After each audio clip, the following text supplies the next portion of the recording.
বিয়ের পর প্রিয়া তার শ্বশুরবাড়ির বড় ছাদ দেখে ভীষণ খুশি হয়, কারণ বাড়ির ছাদ হলো তার খুব পছন্দের জায়গা। একদিন দুপুরবেলা খাওয়া দাওয়া করার পর প্রিয়া ছাদে গিয়ে দোলনাতে বসে পড়ে আর এমন সময় ফোনে ভিডিও দেখতে শুরু করে। আর তখনই তার সামনে ছাদে সবজি চাষ করার রিল ভিডিও আসে। কি সুন্দর ছাদে আলু, ঝিঙে, পটল, কুমড়ো, বেগুন, শাক কত কিছু চাষ করছে। সত্যি সত্যি বাড়ির ছাদে যদি এত সুন্দর তাজা সবজি চাষ করা যায় তাহলে তো বেশ ভালোই হয়, বাজার থেকে আর দাম দিয়ে সবজি কিনতে হবে না।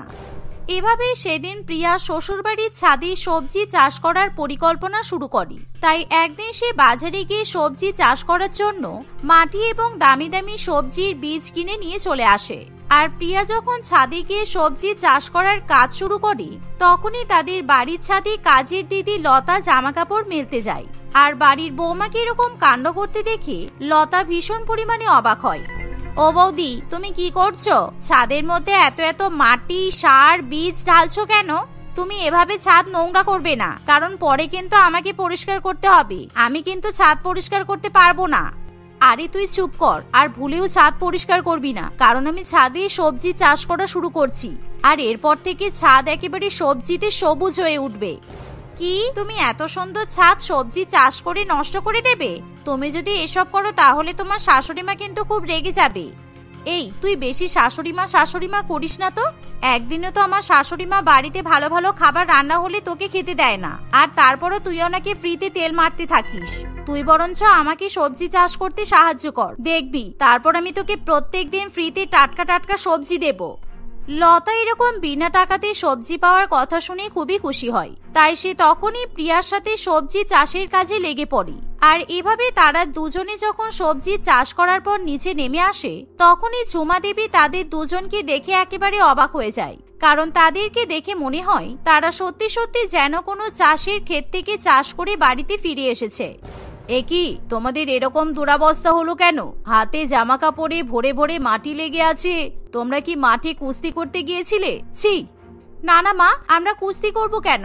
আসলে আমরা ছাদে সবজি চাষ করছিলাম, ওই জন্য এরকম মাটি লেগে গেছে। উফ বাবা, একেবারে হাঁপিয়ে গেছি। আপনি এবার আমাকে এক গ্লাস জল খাওয়ান তো মা। বৌমা এমন কথা বলা মাত্রই শাশুড়ি মা একেবারে চমকে ওঠে। কি, তুমি আমার সুন্দর করে বাঁধানো সাদা ছাদে সবজি চাষ করছো? তুমি কি পাগল নাকি? আর লতা, তুইও আমার বৌমার পাল্লাই পড়ে এসব কাজ করলি? বিশ্বাস করো দিদি, আমি তোমার বৌমাকে বারণ করেছিলাম, কিন্তু আমার কোনো কথা শোনেনি। আমাকে দিয়ে জোর করে তোমাদের ছাদে সবজি চাষ করিয়েছে, আর এই কাজের জন্য তুমি দয়া করে যেন আমাকে কাজ থেকে তাড়িয়ে দিও না। ফালতু কথা কেন বলছো? আমি আমার ছাদে সবজি, পটল, ঝিঙে যা পারবো চাষ করব, আর আমাকে এই ব্যাপারে কেউ কিছু বলতে পারবে না। যদি ঘরের মধ্যে সেরকম রোদ বৃষ্টি হাওয়া আসতো তাহলে আমি ঘরেই সবজি চাষ করতাম। এই বলে প্রিয়া নিজের ঘরে চলে যায়। আর দেখতে দেখতে কিছুদিন কাটে, আর প্রত্যেকদিন সকাল বিকাল দুপুরে প্রিয়া তার ছাদের সবজি বাগান দেখাশোনা করে। আর ধীরে ধীরে তার ছাদ একেবারে আলু, পটল, ঝিঙে, কুমড়ো, লাউ এবং আরো বিভিন্ন রকম সবজিতে ভরে ওঠে। উফ, আমাদের ছাদ কি সুন্দর দেখতে লাগছে, কত রকমের সবজি। আজকে আমি এই সবজি দিয়ে একটা পাঁচমিশালি সবজির ঝোল রান্না করব। এই বলে প্রিয়া ছাদ থেকে তার মন পছন্দের সবজি নিয়ে আসে আর রান্নাঘরে গিয়ে সবার জন্য সবজি রান্না করে। কিন্তু ছাদে বৌমার এরকম সবজি চাষ কিছুতেই ঝুমা দেবী সহ্য করতে পারে না। আর একদিন যখন প্রিয়াকে ছাদের উপর দাঁড়িয়ে তার সবজিতে জল দিতে দেখে তখনই তাদের প্রতিবেশী টুম্পা দেবী তাদের বাড়িতে আসে। বৌমা, তোমার মেসোমশাই আজকে পটল, চিংড়ি আর লাউয়ের ছেচকি খেতে চেয়েছে, তাই আমি লাউ আর পটল কিনবো বলে বাজারে গিয়েছিলাম। ওরে বাবা রে, সবজির এখন যা আকাশ ছোঁয়া দাম হয়েছে, তাই আমি সবজি কিনতে পারিনি, বাড়ি পালিয়ে এসেছি। হ্যাঁ জানি কাকিমা, ওই জন্যই তো আমি নিজের ছাদে এখন সবজি চাষ করি। আমাকে আর বাজার থেকে সবজি কিনতেই হয় না। আপনিও আমার মতো ছাদে সবজি চাষ করা শুরু করুন। না না, তুমি তো আমার বৌমার মতোই, তাই আমি তোমার কাছ থেকেই সবজি নিতে এসেছি। আমাকে তুমি 5 কেজি পটল আর 10টা বড় বড় লাউ দাও।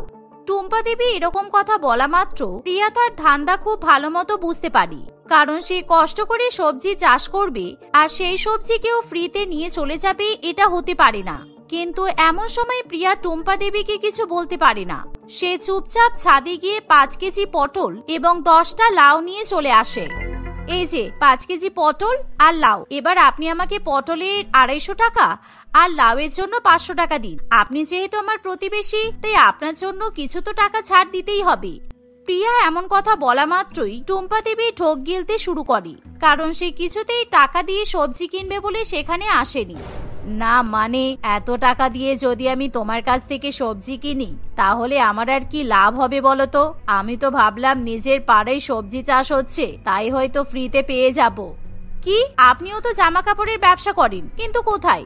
আমাদেরকে তো কখনো ফ্রিতে একটাও শাড়ি দেন না। আসলে এখনকার দিনে ফ্রিতে কিছুই পাওয়া যায় না। এমন কথা বলা মাত্র টুম্পা দেবী চুপচাপ সেখান থেকে চলে যায়। আর এভাবেই দেখতে দেখতে আরো কিছুদিন কাটে। আর ইতিমধ্যে ছাদে সবজি চাষ করার জন্য প্রিয়া শ্বশুরবাড়ি একেবারে মাটি মাটি হয়ে যায়।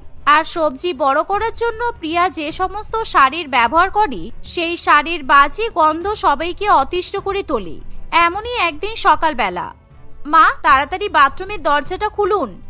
আরে আমি এখন পটি করছি, দরজা খুলতে পারবো না, তুমি আমাকে জ্বালাতন করো না।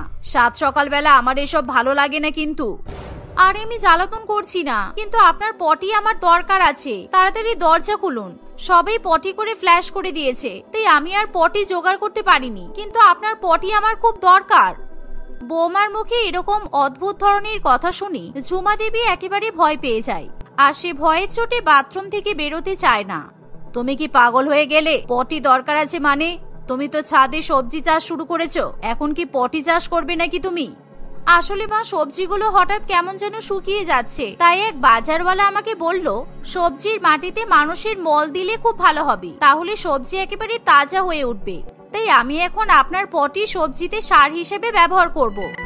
বৌমার এরকম কথা শুনি শাশুড়ি মা তখনই রাগের চোটে বাথরুমের বাইরে বেরিয়ে আসে। আর সে দেখে যে বৌমা হাতে একটা প্লাস্টিকের পাত্র নিয়ে দাঁড়িয়ে আছে।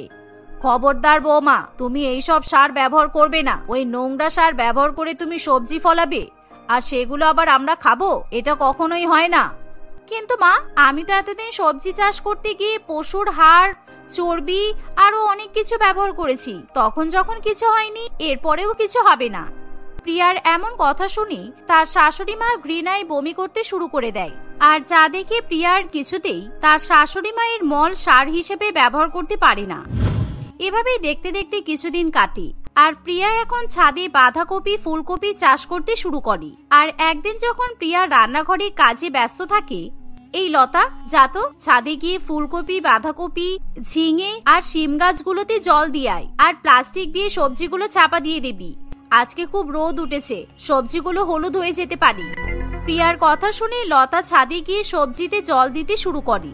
কিন্তু বিকালবেলা প্রিয়া যখন ছাদে যায় তখন সে একেবারে অবাক হয়ে যায়, কারণ প্রিয়ার শখে সবজিতে বড় বড় পোকা ঘুরে বেড়ায়। আর সেই পোকাগুলো অনেক সবজি খেয়ে ফেলেছে।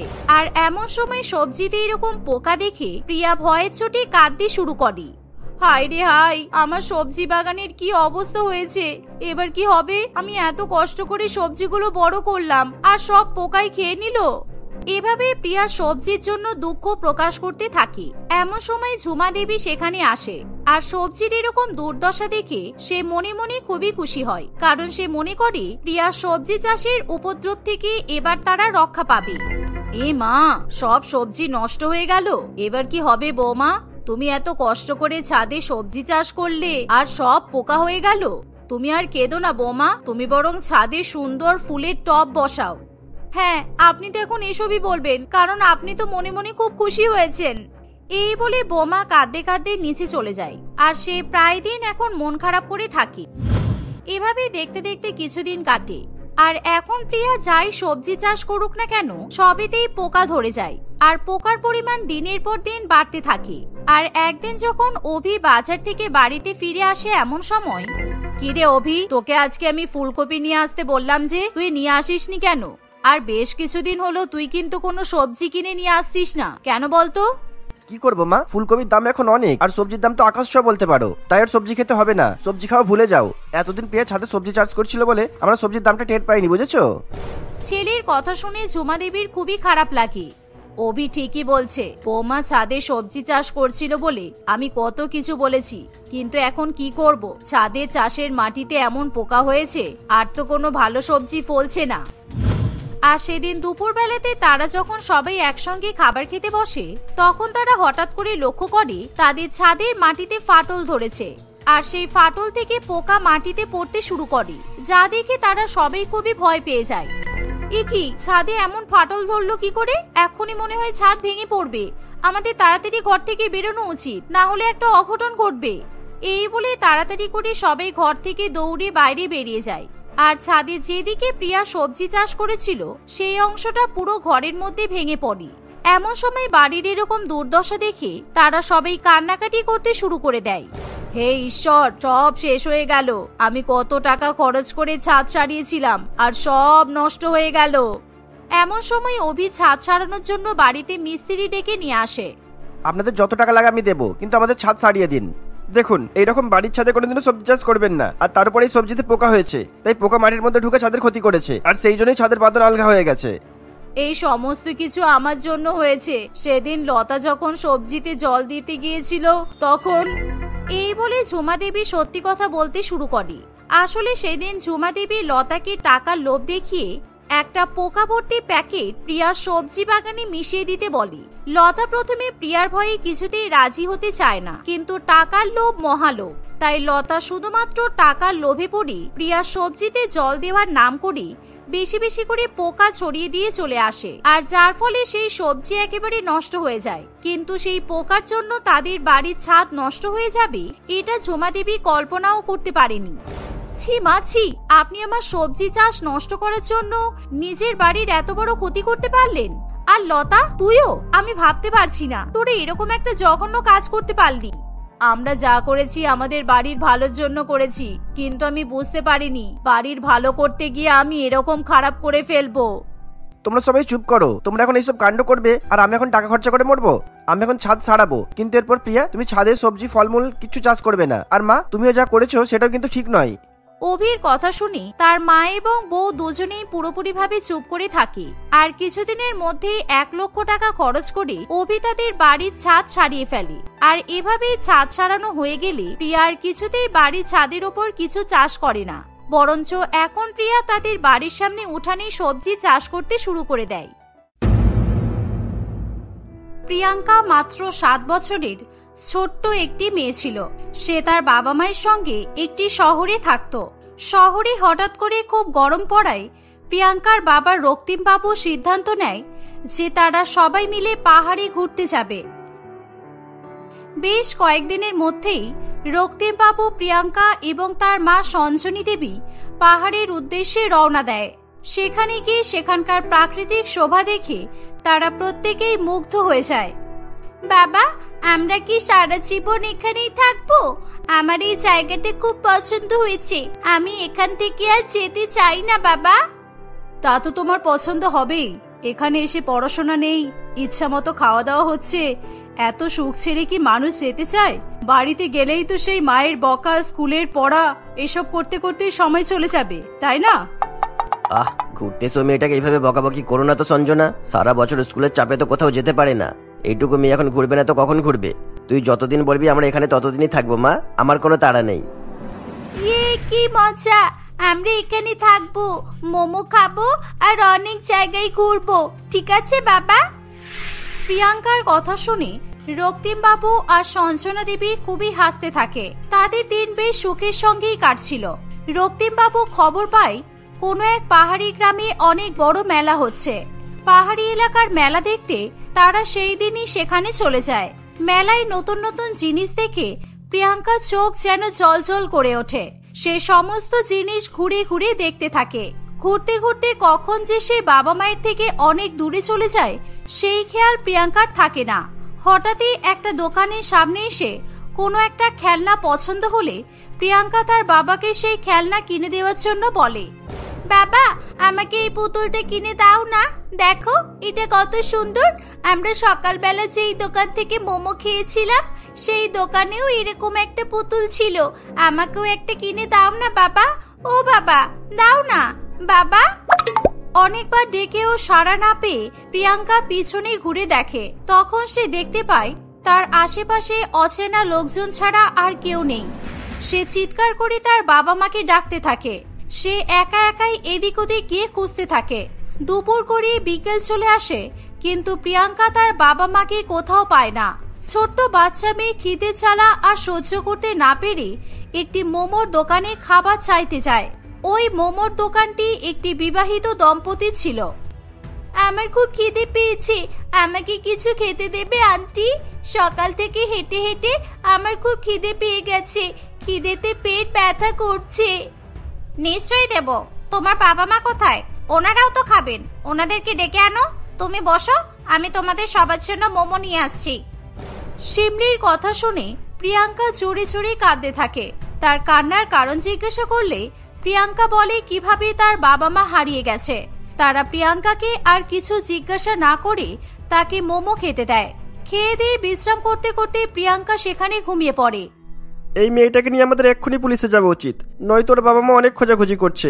এইটুকু মেয়ে নিশ্চয়ই একা একা পাহাড়ের এক প্রান্তে এরকম একটা গ্রামে আসবে না, নিশ্চয়ই ওর সাথে কেউ ছিল। আমাদের উচিত ওকে এক্ষুনি ওর বাবা মায়ের কাছে ফিরিয়ে দেওয়া। একদম না, ও আমার কাছে থাকবে। উপরওয়ালার কাছে এতবার চেয়েও আমি কোনো সন্তান পাইনি।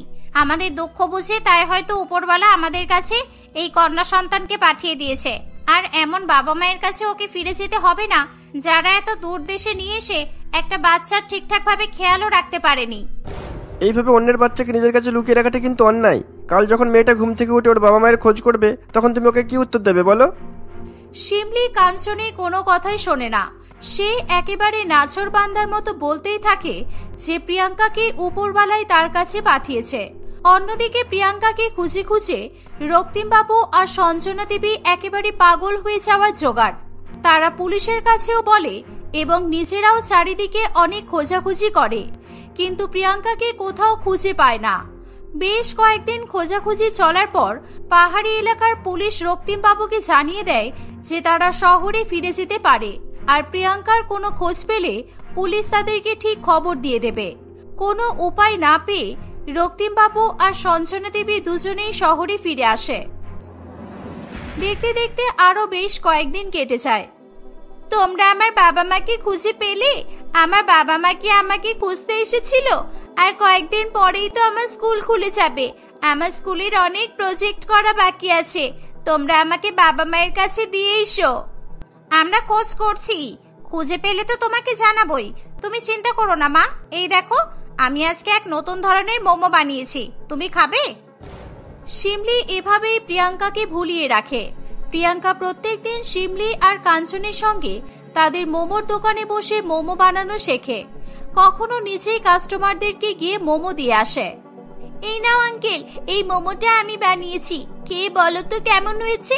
মোমোর ভেতরের জিনিসগুলো ভরে ঠিক করে মুড়তে পারিনি, তাই একটু ব্যাকাটারা হয়েছে। তাই জন্য তোমাকে একটা মোমো আমি ফ্রিতে দিয়েছি। প্রিয়াঙ্কার কথায় সবাই হাসতে থাকে। দেখতে দেখতে প্রিয়াঙ্কা তার বাবা মায়ের কথা একেবারেই ভুলে যায়। সে শিমলি এবং কাঞ্চনকেই বাবা মা বলে ডাকতে শুরু করে। এভাবেই বেশ কয়েক বছর কাটে। এখন প্রিয়াঙ্কার বয়স প্রায় 20 বছর। শিমলি আর কাঞ্চনকে ছুটি দিয়ে সে একাই তাদের মোমোর দোকান সামলায়।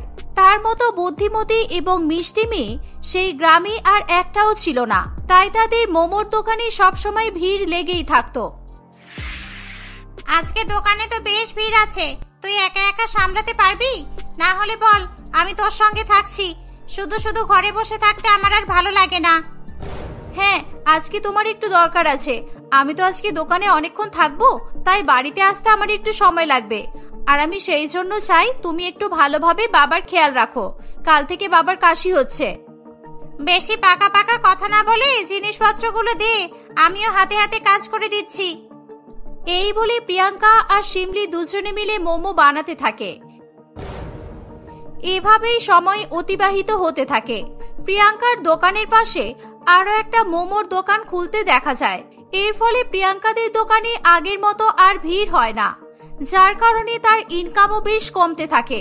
ব্যবসা আরো বড় করার জন্য প্রিয়াঙ্কা আরো বিভিন্ন রকমের মোমো বানানোর কথা ভাবে।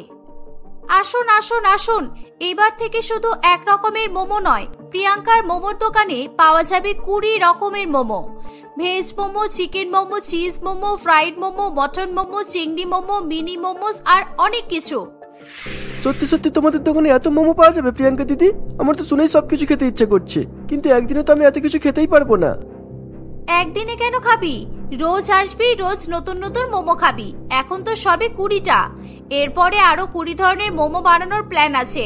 তুই এত কিছু খেয়ে শেষ করতেই পারবি না। রাহুলের মতো এরকম আরো অনেক গ্রাহক প্রিয়াঙ্কাদের দোকানে নিত্য নতুন মোমোর আইটেম ট্রাই করার জন্য আবার ভিড় করতে থাকে। ফলে প্রিয়াঙ্কার দোকানের পাশের নতুন মোমোর দোকানটি খালি পড়ে থাকে। ও নিজেকে কি মনে করে? পৃথিবীতে সব মোমো কি ওই বানিয়েছে?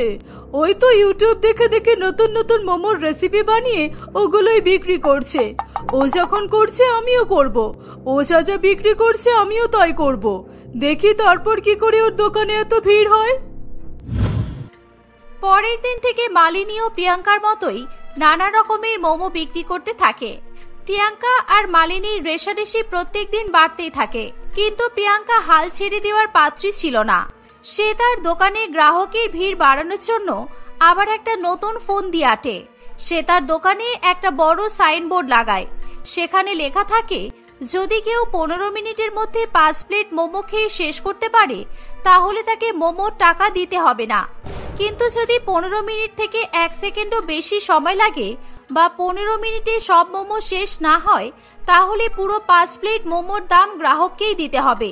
এরকম কম্পিটিশনের কথা শুনে সকাল সন্ধ্যা প্রিয়াঙ্কার মোমোর দোকানে ভিড় লেগেই থাকে।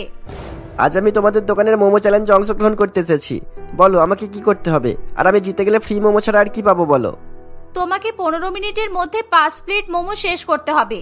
পারলে একটা মোমোর দামও দিতে হবে না। এছাড়াও 500 টাকা পুরস্কার পাবে। আর তুমি হেরে গেলে সব মোমোর দাম তোমাকেই দিতে হবে। মনীষ প্রতিযোগিতায় অংশগ্রহণ করে। প্রিয়াঙ্কা সমস্ত প্রতিযোগীদের জন্য বেশি করে পুর ভরে বেশি বড় করে মোমো বানায়। সাধারণের তুলনায় বেশি বড় মোমো হওয়ার কারণে কেউই 15 মিনিটে 5 প্লেট মোমো শেষ করতে পারে না। আর প্রিয়াঙ্কাকেও কাউকে ফ্রিতে মোমো খাওয়াতে হয় না। সেই সঙ্গে 500 টাকা পুরস্কারও দিতে হয় না।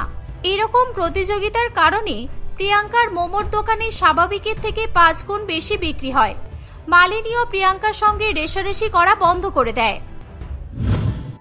সত্যি আমাদের মেয়েটার বুদ্ধি আছে বলতে হবে।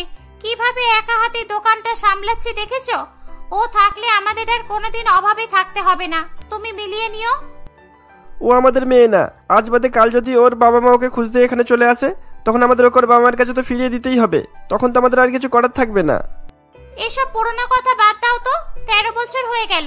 ওর বাবা মা যখন আসেনি আর কোনোদিনও আসবে না।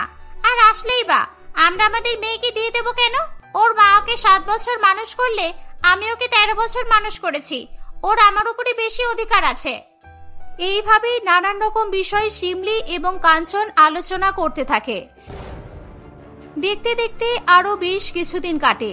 প্রিয়াঙ্কার 21 বছরের জন্মদিনে রক্তিম বাবু আর সঞ্জনা দেবী আবার ছুটি কাটাতে পাহাড়ে আসে। তারা চারিদিকে ঘুরতে থাকে আর প্রিয়াঙ্কার কথা মনে করে কাঁদতে থাকে। ঘুরতে ঘুরতে তারা প্রিয়াঙ্কার মোমোর দোকানের সামনে আসে। আমাদের মেয়েটা মোমো খেতে খুব ভালোবাসে। চলো ও জন্মদিনে ওর পছন্দের খাবার খেয়ে উদযাপন করি। এতে আমাদের মেয়ে যেখানেই থাকুক অনেক খুশি হবে। প্রিয়াঙ্কা রক্তিম বাবু আর সঞ্জনা দেবীকে নিজের হাতে মোমো দিতে এলে সঞ্জনা দেবী প্রিয়াঙ্কার হাতের দাগ দেখে ফেলে আর আনন্দে চিৎকার করে কাঁদতে থাকে। তাদের চিৎকার এবং হই হুল্লোড় শুনে শিমলি আর কাঞ্চন বাড়ির বাইরে বেরিয়ে আসে। এদিকে প্রিয়াঙ্কা কিছুই বুঝে পায় না যে হঠাৎই দুজন বয়স্ক মানুষ তাকে নিজের মেয়ে বলে ডাকছে কেন। সঞ্জনা দেবী প্রিয়াঙ্কাকে তাদের সঙ্গে নিয়ে যেতে চাইলে শিমলি তাদেরকে বাধা দেয়। অনেকদিন অনেক মিথ্যা বলেছো, আমাকে অনেক চুপ করে রাখার চেষ্টা করেছো, কিন্তু আর নয়। না রে প্রিয়াঙ্কা মা, তুই আমাদের নিজের মেয়ে নয়। তুই তোর বাবা মাকে হারিয়ে আমাদের কাছে চলে এসেছিলিস। আমরা এই সন্তানের লোভে লোভী হয়ে কোনোদিনও তোকে তোর বাবা মায়ের কাছে ফিরিয়ে দিইনি, কিন্তু আজ আর আটকাবো না। আর আটকানোর কোনো মুখও নেই আপনাদের। এতদিন ধরে পুলিশ খোঁজ করেছে, আমরা খোঁজ করেছি, তবুও আপনারা সমস্তটা লুকিয়ে গেছেন। আর যদি আমাদের মেয়েকে আটকানোর চেষ্টা করেন তাহলে আপনাদের পুলিশে তুলে দিতে আমি একবারও ভাববো না। দেখো, আমি সত্যি জানি না তোমরা কে, কিন্তু আমি এতগুলো বছর আমার এই বাবা মায়ের সঙ্গেই থেকেছি। আজকে হঠাৎ করে তোমরা বললেই তো তোমাদের সাথে চলে যেতে পারি না আমি। তবে তোমরা যদি চাও আমার সাথে এখানে এসে থাকতে পারো। আমার মোমোর দোকানে যা বিক্রি হয় তাতে আমি আমার 4 বাবা মায়েরই খেয়াল রাখতে পারবো। প্রিয়াঙ্কার কথা শুনে শিমলি কান্নায় ভেঙে পড়ে। সে হাত জোড় করে প্রিয়াঙ্কা এবং তার বাবা মায়ের কাছে ক্ষমা চায়। রক্তিমবাবু আর সঞ্জনা দেবী বুঝতে পারে যে প্রিয়াঙ্কা এই পাহাড় ছেড়ে আর তার মোমোর দোকান ছেড়ে কোথাও যাবে না, তাই তারাও প্রিয়াঙ্কাকে জোর করে না। কিছুদিনের মধ্যেই রক্তিমবাবু আর সঞ্জনা দেবী প্রিয়াঙ্কার সঙ্গে একসাথে থাকার জন্য পাহাড়ে চলে আসে।